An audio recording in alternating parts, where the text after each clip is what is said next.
You're listening to your Morning Monarchy. It's Wednesday, June 26, 2024, 24 minutes after 10 a.m. here in northern New Mexico. I hope you're doing well whenever, wherever you are, and it is the fourth Wednesday of the month, and that means, so far, for all of 2024, it's the Mounsey Minute. This month's Mounsey Minute is epic, my friends. Our buddy Gavin is helping us explore how statism and involuntary governance structures are nothing more than elaborate multi-generational racketeering operations, and some are barbecuing. This is Gavin Mounsey for Media Monarchy. I'm author of Recipes for Reciprocity, the regenerative way from seed to table, and this is the Mounsey Minute. This month I'm going to be talking about barbecuing with a permaculture twist. Canada Day is coming up. 4th of July is coming up for you guys down south. And that means people are going to be out having a great time barbecuing. While I may not be into the flag-waving celebrations myself, as I see nation-states and involuntary governance systems as nothing more than a multi-generational racketeering operation with great PR that uses the threat of violence to take our money and then give it to corporations like Pfizer, Monsanto, Raytheon, and others, I still want other people to have fun, and barbecuing is great year-round. So here's a few recipes for my book you can use on the grill or on the campfire. First up, roasted zucchini and cherry tomato salad. This one's fun because you can be cooking your main dish stuff, and then on the side you can roast up some zucchinis, save them for later, make the salad, and have it for another day. It has a really good flavor when you have fresh basil from the garden, and it keeps well with the basil and the balsamic vinegar for about a week in the fridge. Another thing I love to create in connection with barbecuing that stacks a lot of functions is dried spice mixes. So I go and look at the cultural herbs and spices that are used in certain regions, and I find a way to formulate them together in a dried format so they can be shelf stable. They can be applied as a dry rub or a marinade on the barbecue, or they can be used in a range of other dishes. So first up for a dried spice mix is Berbere. That's a East African spice mix that's unique to Ethiopia and the surrounding region. It has a range of different spices in it, such as allspice, coriander seed, cumin seed, turmeric, ginger. A lot of really good stuff for you, and it adds a really nice flair if you're adding it on the grill. Next up, Moroccan Harissa spice medley. You combine things like cumin, caraway seed, paprika, mint, cilantro, and cinnamon, and what you get is a great topping you could add to burgers, or you can make into a range of Moroccan dishes like tagine, or you can use it as a topping for chicken, for burgers, or another fun thing to do with these dry spice mixes is when you're making homemade hot sauce, which I'll touch on in a minute, you can infuse the sauce with these flavors. And then you've got a regionally specific, culturally enriched hot sauce. And for those of you that don't eat meat, you can still be part of the barbecue fun.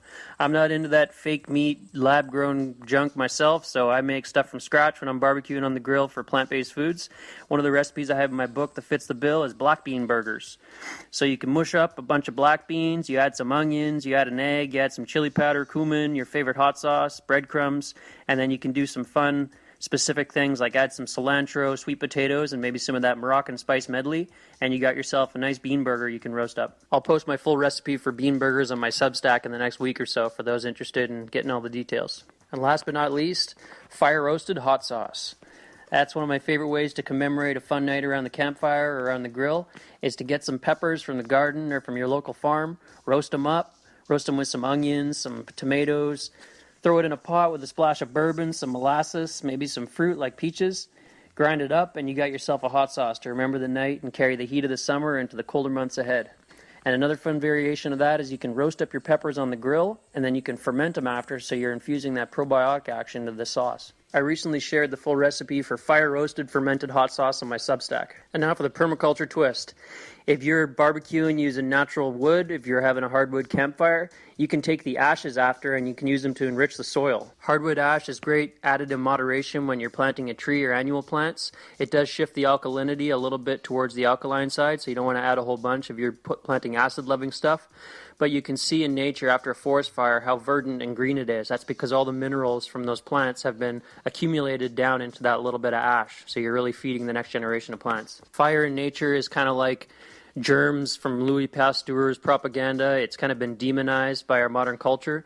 But behind all the hysteria in nature, forest fires, when they occur in a natural setting, are actually really beneficial to the ecology. They clear out the underbrush, they take all that dead biomass, and they put it down into a small format that can be taken up by the next generation of organisms. And just to clarify, when I say fire in a natural setting can be beneficial to ecology, By natural setting, what I'm talking about is a diverse forest ecosystem that has varying ages of trees, some old, some young, and a diversity of species, not something like a monoculture of trees that's planted after a clear cut, which is actually susceptible to catastrophic forest fires that would wipe out a lot of biology and not provide the naturally occurring benefits of a forest fire. So we can emulate that in our gardens and in our barbecues when we take not only the ashes, but also, more importantly, something I had meant to touch on in my interview with James Corbett about regenerative agriculture is how ancient forms of regenerative agriculture invariably used fire as a way to regenerate the landscape, as a way to build soil. So using something called biochar, and I'll recommend you guys go check out my buddy Michael Whitman's videos on that, because he's doing some great work at his company Blue Sky Biochar in California and educating about the subject, is basically when you take wood material that has not been fully combusted, charcoal, and then you infuse it with biology, and that's called biochar. So if you're having a campfire and you haven't fully burned through all the wood, if at the end of the night you pour some water over that and you got those big black chunks of charcoal that are still hanging off the wood, if you break that up, that's an amazing amendment for your compost pile. It becomes the housing for biological organisms to set up shop permanently and proliferate, beneficial life, and it also becomes a water sponge. You can add that in the bottom of a planting hole for trees, you can add it in your compost, and what you're really doing is you're emulating the process in nature that allows for soils to become really thick and water reservoirs. Like in the Amazon, the terra preta is the famous soil there where the indigenous people would take all their leftovers from their foods, their broken pottery, slashed up pieces of wood, and they would put it in these deep compost piles and burn it. Or here on Turtle Island, otherwise known as North America, the indigenous people would use fire as a way to clear out underbrush, plant food forests, and at the same time, with the place where they burned, it's going to stimulate the grass to grow back more lush and green, which would attract the buffalo that were coming by on their seasonal migration patterns, so they would bring the food to them. Much of what's called regenerative agriculture has been practiced by indigenous people for generations.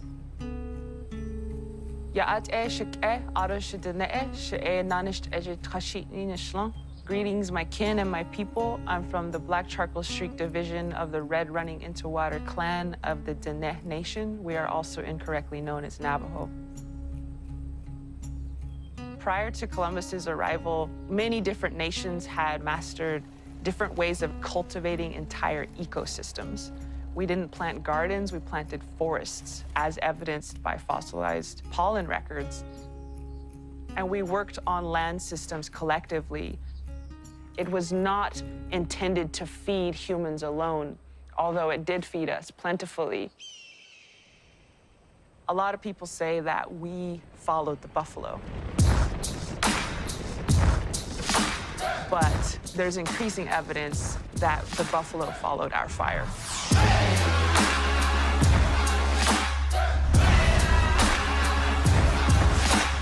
Because in the wake of indigenous fire comes what?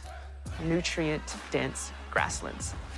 Indigenous peoples have purposefully applied fire to this continent for tens of thousands of years because you're actually recycling those nutrients from the expired grass tissues into ash, and that ash goes straight into the minerals for the new plants to use. So you had your nut and your mast food source, and then you had open savanna, which would attract your protein relatives, which were deer, elk, and other ungulates.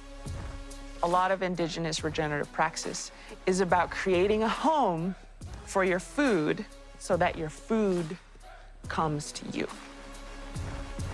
It's about creating habitat.